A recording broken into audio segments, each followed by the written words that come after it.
So the murals in the mission really like started speaking to me, and I started to want to like help with that, and I started kind of like just helping on murals. That was artist and muralist Lucia Gonzalez-Ippolito. This is Storied San Francisco, and I'm Jeff Hunt. In this podcast, Lucia traces her life back to the stories of her parents and their moves here from the Yucatan and Chicago, respectively. Her dad found work painting houses, while her mom worked in activist bookstores and began publishing books as well.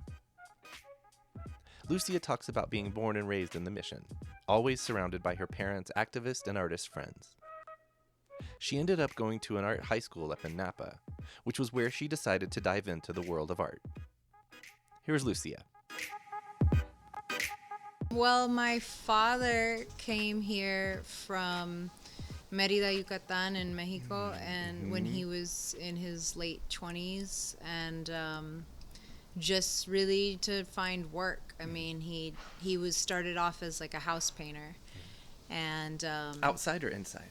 outside doing like, you know, a lot of like day labor jobs like that you'd find, you know, that they used to have on Army Street, people waiting out for jobs, like he was doing that. Yeah. But he had a lot of skills. My dad has a lot of skills, like painting skills, and in Spanish it's hierro, a metal, like welding. Okay. And then and his family they're all southern Mexico, all from Yucatan. They have a lot of like Mayan indigenous blood. Oh, wow.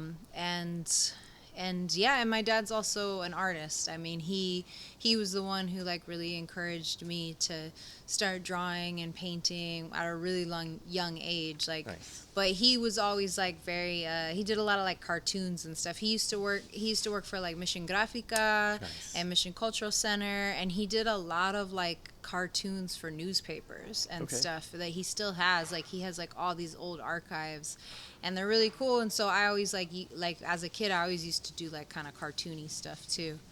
And then What's his name? his name is Tirso Araiza. Okay. And me and him, the first mural I ever did, I was very intimidated. I had helped other muralists do theirs, but I was like kind of just scared to do my own, and so I asked my dad for help, and so the two of us really did the Mission Makeover mural here. Okay. Got it. And Do you know what you said he came here to work, but do you know why he chose San Francisco over maybe other towns in the U.S.? Well, I think that my uncle was already here, and I think, you know, he had like his mother was in LA at the time, so I think he first started in LA like in his early 20s, and then he came up to San Francisco. Okay. And then do you know about when, you said he was in his 20s, but like, do you know when in time that was, maybe the 80s or? Yeah, it was like the early 80s. Okay, got it. Like, yeah, early 80s, The late Reagan years. 70s, yeah. Yeah. Yeah. And my mother, who's a little bit older, she her family's from Italy, and That's why it's Lucia yeah, or Lucia. yeah. I was wondering. I was Just like, not where does that Lucia. come from? I hate that. They did that when I graduated high school. They said Lucia. That on the doesn't stage. sound I was so right. mad. No. But no, she's her family is from Italy, but my grandmother was like raised in an orphanage in Chicago. Oh, wow. Okay. And my grandfather came to Chicago at a young age. He served in like the military, the Navy, and then she you know, she grew up in the west side of Chicago her whole life. But then I think in the 60s was when she was like in her early 20s. Okay. And that was when she got really into political activism. Right. And so she really wanted to like, you know, expand out of Chicago. So she chose San Francisco because it's such a progressive city. Right. And it was at the time too. And so And it doesn't snow here. yeah. Like half the year. Yeah, that too. Dude, Chicago. I know, Chicago's brutal. No I joke. lived there for a year. And the was summers are it brutal too. was really hard. I'm like, no, yeah, it's so to both. humid. Yeah. Yeah. Spring and fall are beautiful, but yeah. So it's a combination, or it was mostly the political culture here that drew her. That drew her, I think. Got yeah, it. and she started working at China Books I don't know if you guys know about that, don't know but China it was like a bookstore back in like the 80s, 90s on 24th Street that was like kind of like an anarchist bookstore. Right It was on. like a lot of like, communists, like a lot of Karl Marx kind of stuff. And she started also her own publishing company that wow. like focused on kind of like Chinese and a lot of other like cultures, but Was she a writer as well? Or? no, she just did publishing, but Okay. she's been like kind of behind the scenes of a lot. Like my mom's never been like a person to be in the spotlight, but Right. she's like very much been a big part of behind the scenes political activism in San Francisco. And then she started working at the Middle East Children's Alliance in Berkeley, which like funds children's projects in all over the Middle East. Right So, I mean, I think it was kind of like a combination of my dad's like artist background and then my mom's political activism that kind of made me like Who you are. who I am. Yeah. Totally. And it makes a lot of sense. Do you know the story of how they met? They well, Because it's got to had- be a San Francisco yeah, story, I mean, right? San Francisco's so small, and I think back then it was like if you were doing art or you were doing activism, you were super intertwined, and they had a lot of like similar friends. I mean, it was like all the like old time legendary artists and activists, they were all friends, I mean, my mom was really close with Renee Yanez, who my dad was friends with too, and then, Joss Sanses, Calixto, Juan Fuentes, like Juana Alicia, like all those people like were friends with each other. So my dad met my mom through Joss at Mission Grafica. Okay, cool. And in the 80s or maybe... yeah, it was like mid 80s. Right. I think they met, and my mom is like always been a very strong, independent woman. You already said Italian. Yeah, So. who's crazy. She don't take no shit. Yeah. And then my dad's always been like this kind of like suave, like he was kind of like a player back in the day. So I don't know. And a little bit younger than your mom, right? Yeah, okay. And a little younger, yeah. Okay. But so they didn't last long, but they hit it off for a minute. And, long enough. And apparently, I mean, I didn't ask to know this, but apparently I was like conceived on Bernal Hill. There you go. All right. Well, that is your origin story. Yeah, that is my origin nice. Story. Okay. Yeah. So you eventually came down off the hill. Eventually, I rolled down off the hill, and I was born on 25th in Alabama, and then we moved to, when it was Army Street in Shotwell, and then 24th and Harrison. Like I've just lived in a 5-block radius my whole life. Those 3 places? That's it? Wow. I mean, how I've nice. Lived in Mexico for like, 6 months or Chicago for a year. Right. I lived in New Orleans for like 6 months, but I've never really lived anywhere else for like more than that long, I feel like the 2 biggest place connections to our podcast are Mexico and New Orleans. Really? It just keeps... Yesterday, it came up, like in a podcast we recorded. I have no problem with that because I love New Orleans. Yeah. I grew up in Texas and had cousins who are Cajun and like spent a little bit of time in southern Louisiana and New Orleans, and it's just one of my favorite places. It was super random how I ended up there. My like best friend was like not really doing well, and she had a son, and she asked me, she knew I was like working with kids, so she asked me to come nanny him and just like be her full-time nanny. So you had a job and she was a stripper on Bourbon Street. And and the reason why I ended up staying was because I ended up like being the artist for these strip clubs. Oh, right. Like they started asking me to do like logo kind of stuff, and I was like, okay. It's a side gig while I'm in New Orleans. Yeah, it was funny. Wow. Okay. Well, do you want to talk about any of? I would like you to talk about growing up in the Mission in the mostly probably 90s. Yeah, right? I was born in 88. Yeah, okay. So the 90s. So you don't remember the earthquake? No, but you lived I've heard about it. Yeah, I heard that I was like at my nanny's house and a bunch of her china all broke and fell on my head, and maybe it explains some things. I'll let someone else decide that. But yeah, tell us about, I guess first the Mission, since that's where you lived in the 90s, and then if you have memories or stories or impressions of, any of the rest of the city back then. Yeah. I mean, I grew up, I mean, it was, the mission was a lot different back then. Yep. I mean, it was very, like, much more vibrant and packed with, like, families and Latinos. And, my mom would just, like, sometimes just walk me a couple blocks and drop me off, and I'd, like, go to my cousin's house, and we'd walk together to Cesar Chavez Elementary School.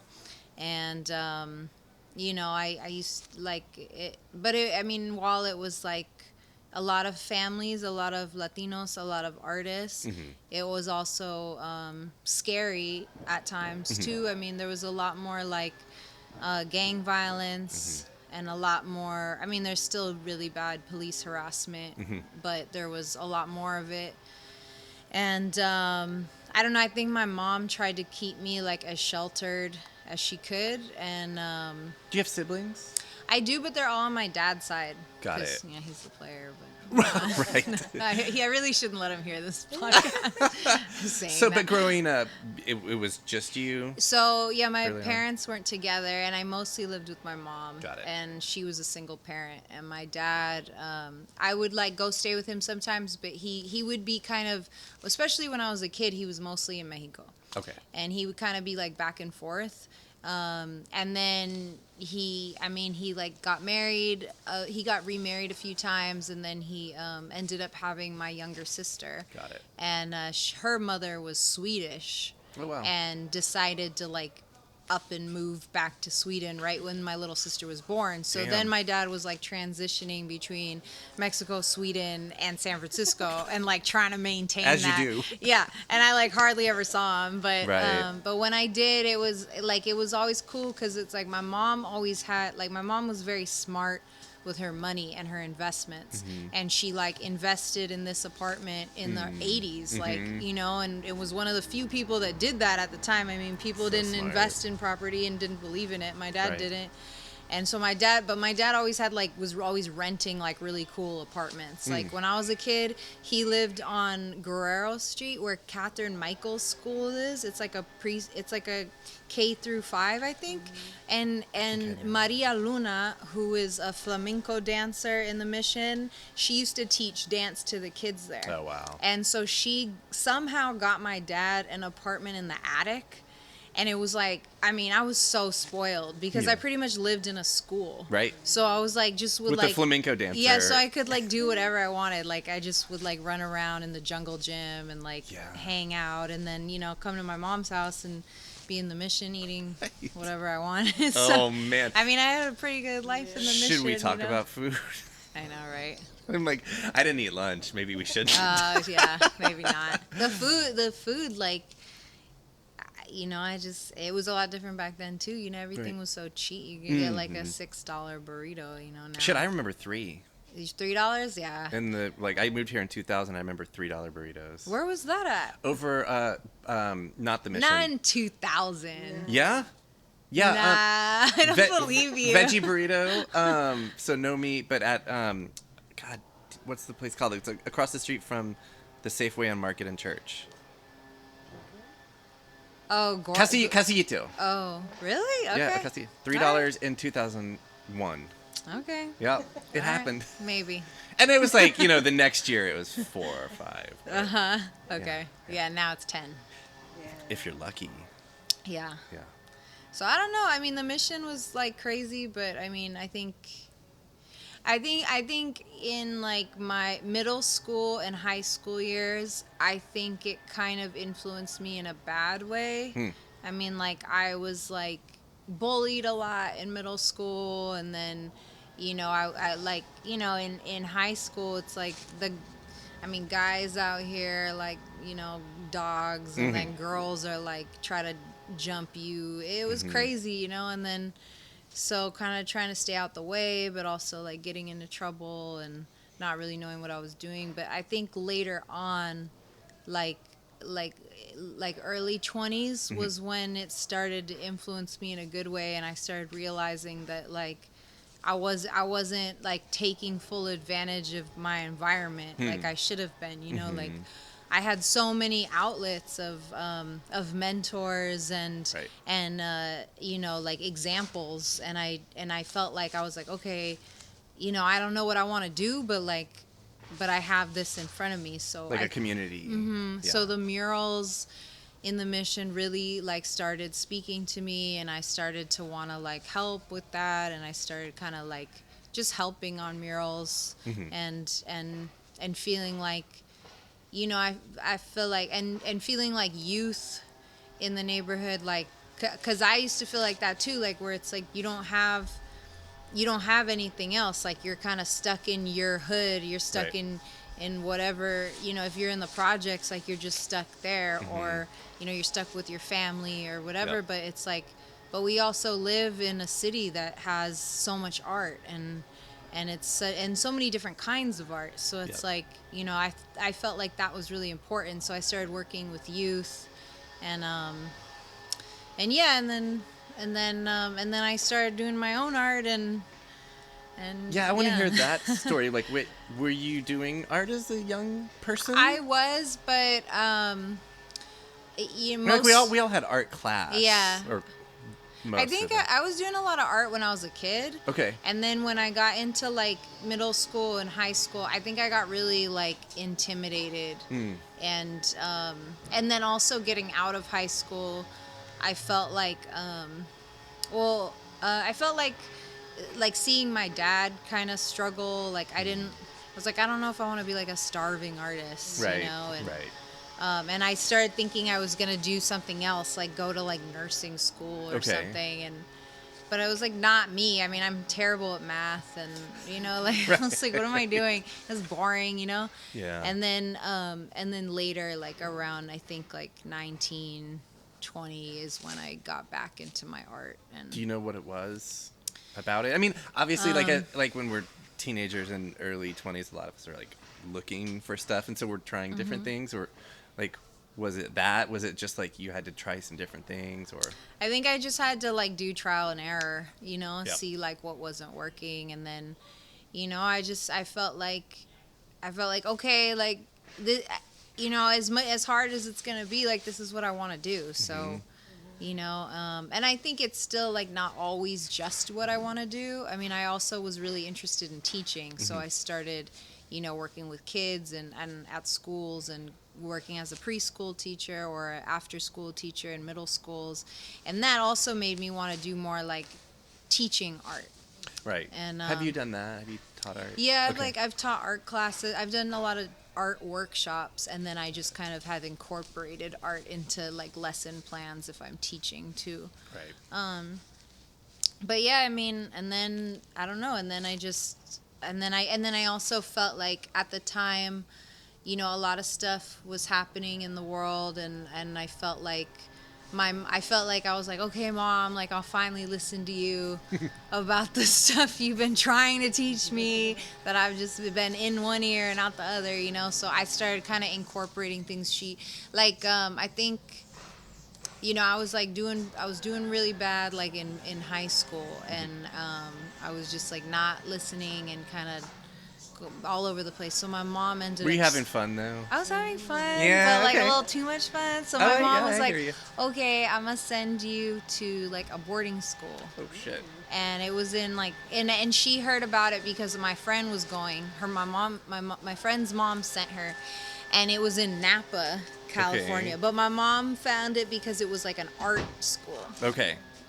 So when I went there, that's when I started doing like kind of political art. Okay. In art school, in art boarding school. Because they were kind of like encouraging it. And was that high school years then, or? Yeah, it was my junior year of high school. Okay. And that was the first time that I really started making political art. Like I made this like sculpture that was like about different political prisoners, and I remember we had to do a presentation on it at the end, and all the parents came, and most of them were white. Yeah. And some dad asked me, he was like, "What? Are you not proud to be an American?" Oh, Jesus. And I was like, "Oh," so I was like, "Okay, I'm gonna keep doing this." You know? That's a whole white dude. Yeah, this is fun. So.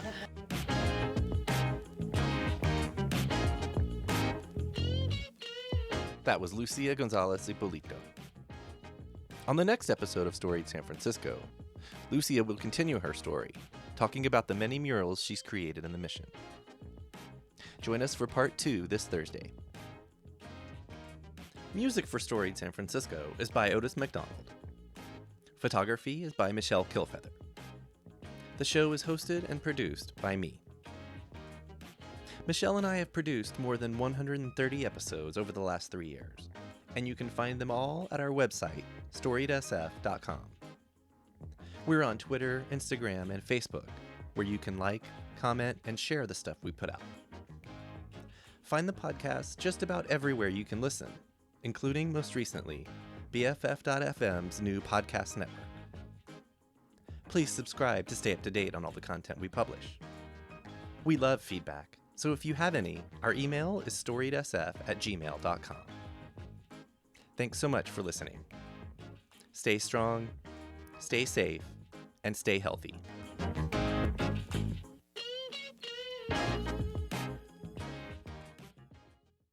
This podcast is a proud member of the BFF.FM podcast network.